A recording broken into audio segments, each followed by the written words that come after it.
Welcome back. I'm here with the extraordinary Jamal Alexander. Jamal, good to have you on. Thank you. Nice to meet you. Nice to meet you. The Traitors. That show, what you see is not always what you get. Deception. Tell viewers who may not be familiar with what that is, what the show's about. What the show is about in general? So it's a murder mystery. So pretty much there are individuals selected that are selected as traitors. Every night they're murdering somebody, and on the flip side, everyone else is called faithful. So it's the faithful's objective to pretty much try to suss out and try to pick or try to guess who the traitors are. The sad part about that is if you guess wrong, that person still goes home. So pretty much every day, two people are going home, one that you're banishing, and then one that's getting murdered. The goal obviously is not to banish one of your own, it's to banish the traitors. And you were faithful on the show. I was a faithful, yes. So what made you go on the show? I think it was one of those things where it's like you watch these shows and you're like, I can do that. Do you know what I mean? But like growing up, my thing was always Big Brother. And I was like, I really want to do Big Brother. And then at that moment, I was like, okay, you know what? I'm going to apply. And then I like Googled it. And then I found out Big Brother Canada was canceled. And I was like, I guess I'm going for Traitors. And Next best thing. yeah, and then I applied. But yeah, it was just that cocky mindset of like, these guys are idiots. I can do that. So then just why not? Just dive into it. Do you watch reality TV in general before going on? Yeah, I think like not everything, but definitely like a reality TV fan for sure. What are your favorite ones? Big Brother for sure. Okay. Traitors is obviously there. Survivor, love Survivor. What else would I say? Ooh, what's that new one? Beast Games. Beast Games is amazing. Okay. Squid Games is amazing. Yeah, the list goes on. Pretty much all the competition ones that are like social yet mental, I like thrive for. Yeah. If you didn't go on the Traitors, which other show would you go on? I wish I could. I still wish, and I'm praying to God they bring back Big Brother Canada. The rest of them, I don't know. I would definitely do Squid Games or Beast Games. I don't think I could see myself doing Survivor. I can't live on an island that long.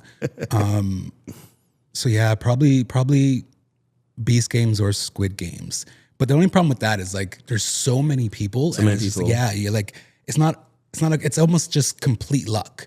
Right? I don't like that. So I watched Squid Games for the first time like a year or two ago. Okay. And like people really do this. Like I was like, I like my life. But obviously in the reality show version, it's all fake. But even the Netflix version, I was like, whoa. It seems so fun to me. I don't know, but like I don't like the fact that there's no like strategic or social gameplay. It's all just like luck of the draw, and whoever wins at the end is completely just lucky. I don't like that. I like to have a little bit of a hand in like knowing that I can change the trajectory of the game just by doing the smallest thing, right? Before going on the Traitors Canada, you were a correctional supervisor, right? How was that job like? It's stressful. It's stressful. No, I'm not going to say it's stressful. It's either 0 or 100. So oftentimes we're just like we're waiting for something to happen, and we're just making sure that the inmates are like behaving and things like that. But then when things go wrong, it's like you're either fighting for your life or you're fighting to save somebody else's life. So it's like it's a mixture. But at the same time, I wouldn't change it for the world, because it's like we do have so many opportunities where we're not really working and we're getting the opportunity to just like mingle with like our friends, quote unquote. So it's like it's a double-edged sword. But yeah, it's all I know. Yeah. You've gone on a reality TV show. You've had an amazing experience. Would you ever do a 9 to 5 again, or is that out of your bucket list or dictionary? So I'm weird. Until I feel like complete stability in my life, I will always keep a 9 to 5. Wow. So like growing up, I always wanted to be like an actor, and then I went into fashion. All throughout that, I still had like a 9 to 5 like regular job. And people were like, when they see my resume, they're like, how are you a fashion photographer and you were working in security? And I'm like, well, I wasn't going to give up my stable job. Do you know what I mean? For like this career where it was like, yeah, the checks were great, but you're still living check after check, right? Check to So check. I always kept that job just to make sure like I was grounded. And until like I'm like Beyonce level, I will I will continue to do that. You said Beyonce level. Have you seen the new documentary, the Netflix documentary? Of Top Model? Yeah. Oh my God, of course. Yeah. Like I woke up the morning it came out, and that was the first thing I did. What do you think? Not surprising. I grew up on Top Model, and I watched every single episode from season 1. So it was like, it wasn't surprising because like when you do reality TV, that stuff exists. It's not okay. But you can see how in today's day and age, they've put things in place so no one gets kind of abused on set, right? But it still exists. Do you know what I mean? Like people are still favored, people are still talked down to, and if it's not on set, it's on social media afterwards, right? So it didn't surprise me. It was just kind of just like juicy. Yeah. I think also it's showing that, especially reality TV, everyone's experience is different. So we can be in the same particular like zone on the same show, but your experience will not be the same as mine. 1,000%. Yeah. And in a weird way, the successful contestants don't seem to be bashing Top Model. It seems like that. Yeah, because it's one of those things like don't bite the hand that fed you. True. Do you know what I mean? But then there's also talk going on online right now that a lot of them signed their winner's contract before they even competed in the show. So it was Wait, like, what? Yeah. So they knew who was going to win before? Yeah, I don't remember. Lisa was her name. She came back for All Stars of Top Model, and she was saying, she said it out of her own mouth, like I'm not fabricating this. She said that she signed the winner's contract prior to the show even starting because they wanted her back so bad. So like it makes you think like, did they all do that? Do you know what I mean? And then apparently there was ties with Eva and Tyra. Like Eva did Tyra's like modeling school thing, so like they knew each other prior to. So it makes you wonder like, was it rigged or not, right? But then, like, let's say, for example, shows like Drag Race, it's completely manipulated by production. Do you know what I mean? If production doesn't want you there, they will make sure you go home next week, right? And that's just kind of the way it is. Like, yeah, it's reality TV, but there's still a show being created, right? So you're playing two different games at the same time. Reality TV has also evolved quite a bit. Back then, people did not have the chance to take control of the narratives. And it seems now with social media, people can take control. They can be influencers. They can, sign deals and contracts as well. Speaking of social media, I was going through a social media feed and it is very much a blast. I'm like, what is going on? Different sides of Jamal. Yeah, it's something. I don't take social media too personally. I kind of just post what I like, whatever the hell I want to post in that moment. I never have. Like, I will always tell somebody, like, you're not going to get a good depiction of who I am from my social media. Like, it's literally just kind of like this facade, this like entertainment version of myself, but it's not me. Yeah, I don't know why, but like So you have fun with it, or? Yeah, for the most part. Like, let's say, for example, if I post a thirst trap, I find it funny to see the reactions. Like, I don't truly care. If anything, I find social media toxic, right? The only productive thing I get from social media is like scrolling through to find the news. I don't pay much more attention to it than that. Like, if you DM me, you're not getting a response for weeks because like I don't check them. So have you ever checked them before? Of course I do. And like, that's the good part about like Instagram nowadays. They filter things. So like if I don't follow you, you're not coming into my primary inbox. I see. So like that secondary inbox, general, I don't really open that too often, right? And then if I do, like I will stick to the previews. Do you know what I mean? Like just in case it's like business related, I can tell immediately from like your first 3 words, right? But if it's like you're just saying hello because you like my thirst trap, like no, I'm not going to open that. One thing I'm curious to know is when it comes to life after reality TV show and a competition, how do you define your brand? How do you say, you know what, this is where I want my career to go? And if somebody was asking like you, Jamal, like what is the Jamal Alexander brand now? How would you define that? I think, and I feel like this is kind of, it's shaping its way on its own in a way that I didn't kind of plan for. I think my brand is going to be just kind of being who I am, but at the same time, outspoken and an advocate for so many different things. And I think that came from just the things that I was saying on Traitors and like standing up for myself and standing up for others on Traitors.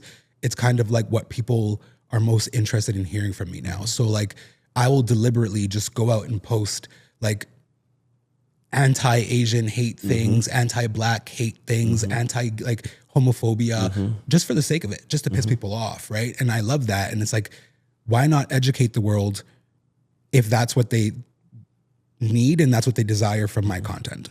True. Right? So yeah, I don't think I'm too focused on trying to mold the future yet. I want to see what the future has in store for me, and then I'm kind of gonna weave my way through that. Speaking of reality TV, one quick question I have for you. So the Traitors, whatever you see may not always be the truth. And I want to know 2 truths and 1 lie. Let me see how good you are at being on the other side. Okay? So what is 2 truths and 1 lie? And I can probably see if I can get... Related to Traitors? In general, regarding your life. Okay. I'll give you a moment to think about it. 2 truths and 1 lie. I'm also looking at your facial expression because I know that you're good at reading minds and people's sort of like approaches and behavior. Okay. 2 truths and 1 lie. Jamal's in the hot seat.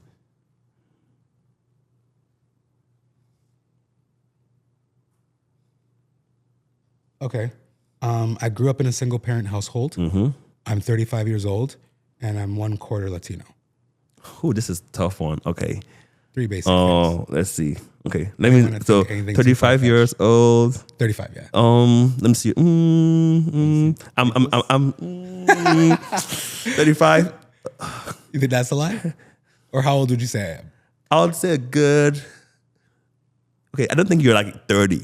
Okay. I don't think you're 30. I would say 35. Maybe like you're 36 or 30. Okay, I think 35 is the truth. You're 35 years old. Okay. Am I correct?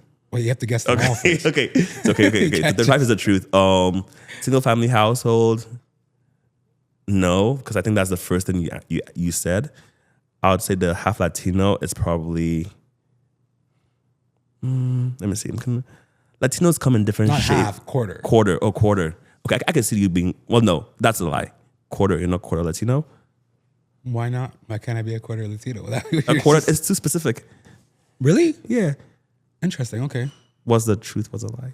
That was the lie, yeah. The Latino? Yeah, I'm just black and white. I just knew it because I'm like, okay, you know why? I'm like a quarter. Like that is so specific. Like you have to do like some DNA tests, like you're a quarter, like some family tree. Not necessarily. Like let's say my mom was like half Latino and half white. Would that make me a quarter at that point? Would that make you? I don't know. Oh yeah, because your mom and your dad. Yeah. I'm not But see, good at that's so detail oriented. What projects are you working on, Jamal? A lot of it for me right now is focusing on like brand sponsorships, like Instagram Reels. That's kind of been taking up like my life.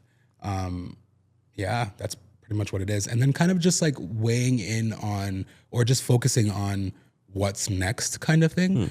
Like I said before, I still work like my job, but like I don't want to rush into like the next project or just start applying for everything. Yeah. I want the next one to like kind of make sense. So I'm kind of just like feeling them all out, seeing what opportunities come to me and then going from there. So it's been like a lot of podcasts and a lot of like reel makings and stuff. Yeah. Now that people know you more than before, what's the weirdest like encounter you've had? Like somebody come up to you and you're like, whoa. Oh my God, I hate it. So I'm very like introverted and antisocial, like completely. Like doing Traitors was like so hard for me. So I kid you not. Like there was one day I was in the gym and this guy's kind of just like looking over at me like repeatedly. And I'm thinking he wants the machine that I'm using, right? So mind you, I'm listening to like music, right? So he comes up to me. So first of all, like it was an awkward moment of like having to turn off my music. And then it was like, I don't know what he said, but I was like, oh, I have like one more set left. And he was like, no, that's not what I asked you. And I was like, okay, then what, right? And he was like, are you on Traitors? And the show was airing at the time. Oh. And I think I was so frustrated by the fact that like... You stopped what you were doing? Stop what I was doing. I was like cringing at the fact that this guy was coming up to me and trying to turn off my music, all of that. So my natural instinct was to like roll my eyes, kind of like sigh. And then I was like, yes, I am on Traitors. Like, nice to meet you. But I think like I completely like rubbed him the wrong way, but it was just like not the time, dude. Do you know what I mean? So like to answer your question, every kind of random interaction that I have with people that like I wasn't like expecting, catches you off guard. It makes me cringe because I'm so antisocial. Do you know what I mean? And like usually I'm so like guarded, self-conscious, all this kind of stuff. So if someone just like stops me and like walking down the street, I will like cringe inside. I can hide it really well, but it does make me super like shy and uncomfortable and nervous, all of them. Wow. Yeah. But I appreciate it though, because it's like cool. Like it's cool that people recognize you. But then my second thought is, what are their thoughts about me? Because I was pretty toxic on the show. So yeah. Jamal, thank you for being here. Thank you for having Glad me. to have you on. And we're looking forward to more great stuff from you. Fingers crossed. And make sure you follow Jamal on social media at Alexander Jamal. We'll be right back.